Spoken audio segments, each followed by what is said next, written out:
Don't show up begging for money. You're pathetic. That was the exact text my father sent in the family group chat right between messages about centerpieces and cake flavors. No emojis, no softening, just the raw truth they had hidden for years now in black and white. My cousins dropped laughing emojis. My sister added, "Finally, Dad said it." I stared at the screen while the barista called my name twice. Every eye in that cafe faded. All I could hear were their voices clapping, mocking, cutting me out. They thought this was the moment I'd break, but they had no idea. In that silence, I was already planning the one move that would tear their perfect image apart. I should probably tell you who I am because, to my family, I was never really anybody. My name is Riley Hart. I'm 38 years old and I run my own renovation business just outside Indianapolis. Not glamorous, not flashy, but I take old kitchens and bathrooms and turn them into something families actually love living in. I started with a beat-up F-150 and a second-hand tool set, and after years of sweat and busted knuckles, I pull in about 85 grand a year. For me, that's pride. For my family, it's a punchline. I live with my husband, Eric, and our 2 kids, Jake, who's 9 and lives for Little League, and Ellie, 5 years old and already trying to choreograph dance routines in our living room. Eric teaches at the elementary school. He makes less than all my sister's husbands, but he's the kind of man who listens who comes home with paint on his tie because he spent an extra hour helping kids with art projects. To me, he's gold. To my parents, he's a servant. The house we live in isn't much 3 bedrooms, a garage that doubles as my workshop, a lawn that always needs cutting, but it's ours. I know every nail in the walls, every cabinet I installed myself. When I walk through that door, I feel steady, safe, until my phone lights up with their names. Because here's the thing about the Harts. On the outside, we looked like a country club postcard. My father, Thomas, built his fortune-flipping commercial properties back in the 90s. He loves telling that story, especially the part where he started from nothing, which isn't true, by the way his dad left him land. My mother, Marion, turned life into a performance. Perfect table settings, manicured hedges, redecorating every season to keep up with her friends. And my sisters, Lisa, the golden child, a corporate attorney with a plastic surgeon husband. Jenna, the baby, working in pharmaceutical sales, driving a company BMW, living in the condo my parents paid for. Me, I was the one who worked with my hands, the one who never fit their mold. At dinners, Dad would introduce Lisa and Jenna with their titles, then wave at me and mutter, "That's Riley. She's in construction." Like I was a phase he was waiting for me to grow out of. One Christmas, he handed my sisters thick envelopes with checks, then turned to me with a $100 Home Depot gift card. He thought it was a joke, and I took it. I took it all, every side-eye, every laugh behind a glass of wine, because I told myself at least I still had a seat at the table. At least I was still part of something. That illusion ended with one text. When I looked down at my phone in that cafe, the group chat titled Mom's Birthday was lit up like fireworks. They were debating flower arrangements 1 second, and then my dad dropped the bomb. "Don't show up begging for money. You're pathetic." My coffee went cold. My name echoed across the shop, the barista calling again, but all I could hear was their laughter in my head. I left the cafe with my phone heavy in my hand. I didn't reply. I didn't defend myself. And for the first time, I knew I wasn't just cut out of their party. I was cut out of the family. The group chat didn't stop at that one line. It exploded. First came the emojis, laughing faces, clapping hands. My cousin Brant, the banker who once asked me at Thanksgiving if I needed a small loan to cover dessert, sent the first string of them. Then Lisa chimed in. Finally, Dad said it. Somebody had to. My phone buzzed nonstop, each vibration another shove out the door of a family I had already been hanging on to by my fingertips. Then the meme landed. My uncle, who hasn't done a single day of physical work in his life, photoshopped my face onto a clown with a hammer and sent it with the caption, "When you think manual labor makes you important." My stomach clenched, but I didn't type a word back, not one. I thought about all the moments that had built to this. The time Dad handed my sisters checks worth thousands for hard work, then tossed me a Home Depot card like a pity prize. The Christmas dinner when Mom introduced Eric as Riley's husband, he's a teacher, her tone making it sound like she was saying he had a contagious rash. The night Lisa scheduled her wedding during Jenna's graduation weekend just to make sure all eyes stayed on her, none of it was ever about family. It was about optic status, who could look shinier under the chandelier. That text was the mask finally slipping. That night, after Jake and Ellie were asleep, I told Eric everything. Not just the message, but the years leading up to it. The small humiliations, the digs, the way my father never missed a chance to remind me I wasn't enough. Eric sat beside me at the kitchen table, silent, his hand warm over mine. He didn't say I told you so, though he could have. He just listened, really listened the way he always did. When I finished, he asked one question. What do you want to do? I stared at him, at the man who graded papers until midnight, for kids who didn't even thank him, at the man who had patched our roof in the rain because we couldn't afford a crew. I knew then I didn't want revenge just for me. I wanted to show our kids what dignity looks like. I wanted to prove to every smug face in that group chat that walking away with your head high is stronger than begging to stay. So I pulled out my phone, scrolled back to that reservation confirmation email, the one for the private room at the Italian restaurant my mother had always bragged about, but never stepped foot in, and pressed cancel. $2,500 gone in a click. The jazz trio, the custom menu, the surprise I had planned erased. They'd never know I had lined up a celebration worthy of the woman they claimed to honor. And then, quietly, I started something new. The next morning, I called Mason, an old friend who now ran a digital marketing agency. He owed me a favor. I'd built out his basement office years ago at cost, back when he was starting out. I told him I wanted a real website. Not a phone number on a landing page, but a portfolio showing the kitchens and bathrooms I had rebuilt from rubble. Testimonials, photos, a place where clients with money would see me for what I was worth. By the end of that call, I felt a shift. Later that week, I reached out to Ryan, my cousin, who had long ago walked away from the family circus. He lived in Asheville, ran rentals, and had once offered me a house there if I ever wanted out. For the first time, I was considering it.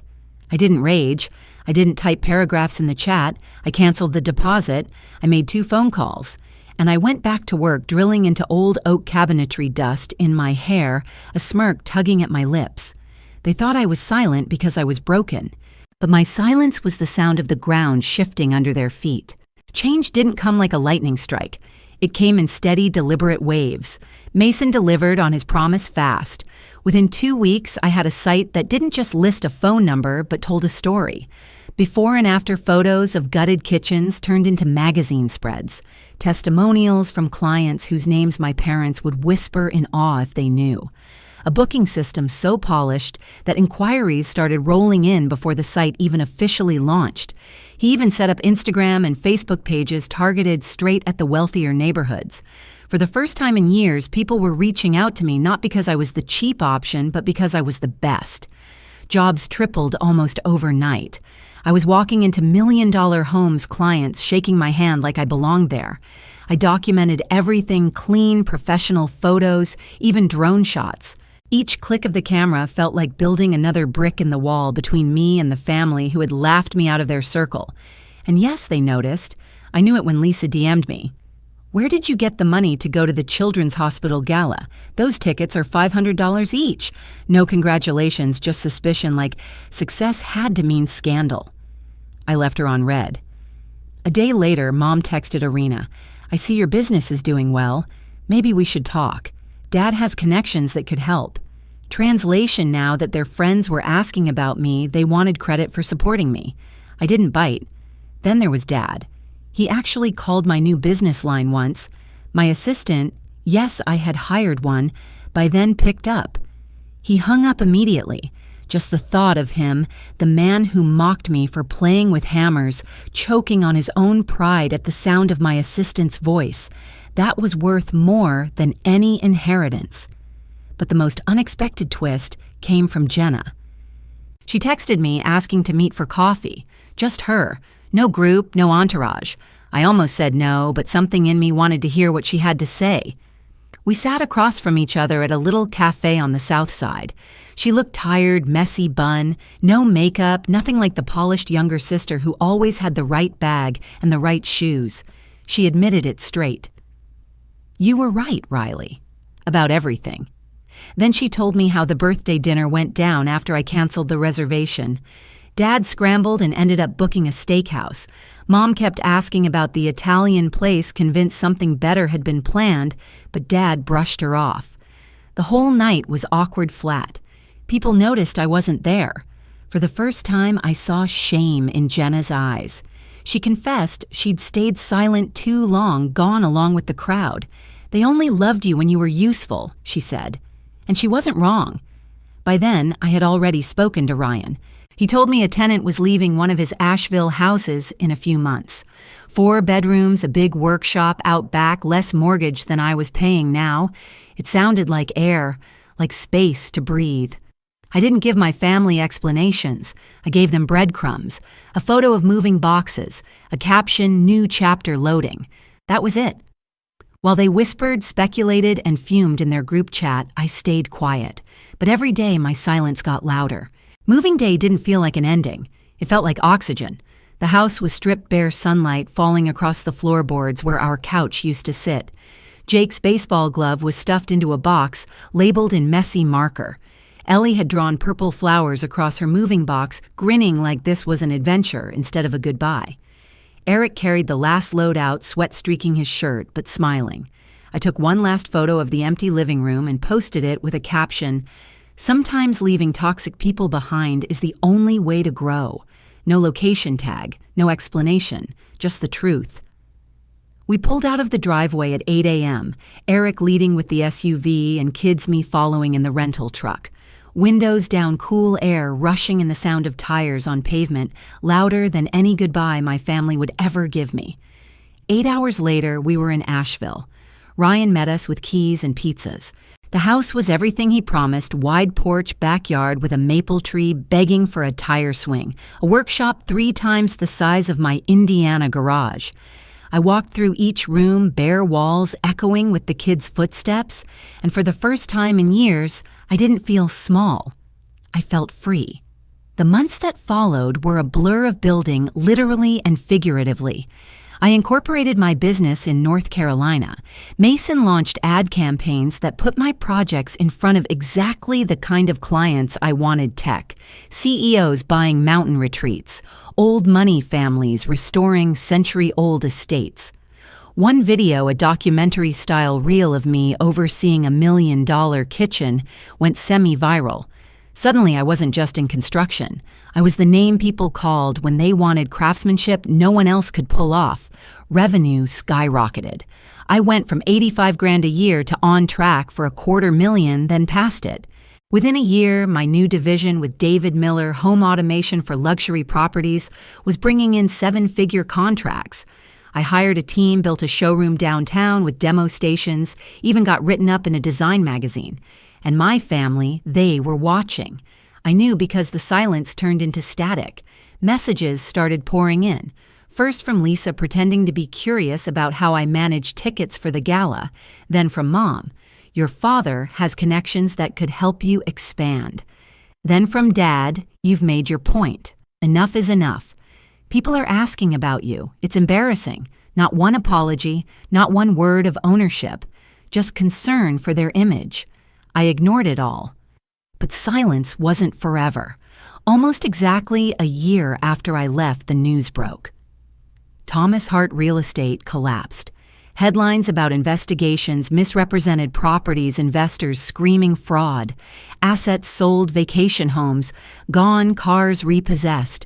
My father, the man who once smirked while handing me a gift card like it was charity, was exposed as a fraud himself. I heard about it the same way everyone else did, through texts lighting up my phone. Old friends, distant cousins. Even Lisa's husband, the plastic surgeon who once looked at me like hired help, messaged me, "Your dad's done. SEC investigation. It's bad." For once, I didn't feel anger. I didn't even feel glee. I felt inevitable. 2 weeks later, my parents landed in Asheville, not in a mansion, not in a vacation rental, in a dingy condo on the outskirts of town. Their money was gone, their country club membership gone. My mother, who once sneered at my work jeans, was applying for part-time retail jobs at the mall. My father, still prideful but stooped now, was living off Social Security, and then came the voicemail. His voice cracked, thin, older than I remembered. Riley, we're in Asheville now. Things are hard. Your mother? She's not well. Maybe you could find it in your heart to help. A job for her at your office. Or something part-time for me consulting, maybe. We need you. The man who once told me I was pathetic for working with my hands was now asking for a construction job. I saved the voicemail. I didn't call back. Then Mom texted, "Please, Riley. We've lost everything. Lisa and Jenna can't help. You're our only hope." I showed it to Eric. He read it twice, then looked at me. "What are you going to do?" I smiled. Nothing. But I did one thing. Through Ryan, I arranged a modest 2-bedroom rental on Maple Street. Safe neighborhood. Plain. I paid the first month's rent. Sent Mom a single text, "The landlord is expecting your call." Then I blocked her number. That was it. Weeks later, Ryan told me they took the house. I never visited. I never called. And yet they were everywhere. I'd see my father sitting on a bench near the baseball field where Jake practiced. He never approached. Just stared at his hands, the same hands that typed, "You're pathetic." My mother, thinner now, scanning coupons at the grocery store, glancing at Ellie across the produce aisle, but never saying a word. They had become shadows. And that, I realized, was the revenge I never knew I wanted. Not their suffering, not their begging, their irrelevance. They once told me I embarrassed the family. Now I lived a life they could only watch from the outside, silent, diminished. And every time I caught their eyes across a room or a street, I didn't feel anger. I didn't feel pity. I just felt free. Freedom isn't loud. It doesn't come with fireworks or applause. It's quiet. In Asheville, my life settled into something I'd never had before: peace. My mornings started with coffee on the porch, sunlight filtering through the maple tree while Eric prepped for school. Jake's glove hung on the rail, still dusty from practice. Ellie twirled in the yard, her giggles echoing through the open windows. These were the sounds of a life that mattered. My business kept growing. The showroom downtown became a hub for clients with budgets that once seemed untouchable. We cleared more than $1 million in revenue, with projections climbing higher. I had a staff of 15 now craftsmen and women who believed in the work as much as I did. For the first time, I didn't just own a business. I owned my future. Eric thrived at his new school, finally respected for the teacher he had always been. Jake made the travel baseball team. Ellie earned a spot in a competitive dance program. Every milestone reminded me of the weight I'd shed when I walked away from people who measured love in dollars. My parents were still in town, still trying to spin stories about me. Sometimes I'd hear from old friends, Mom saying I had a breakdown, Dad muttering that I got lucky. But none of it touched me anymore, because the truth was visible in every photo I posted, every project completed, every laugh at our dinner table. They had chosen pride and appearances over family. And in the end, all they had left was pride, brittle and empty. I had everything else. Sometimes I still see them, my father on a park bench, my mother pushing a cart down the grocery aisle. They don't speak. They don't look me in the eye. And I don't need them to. Because the best revenge was never watching them suffer. It was watching them fade into the background while I built a life that finally felt like mine. Family isn't about blood. It's about who shows up, who stands with you when the world turns its back.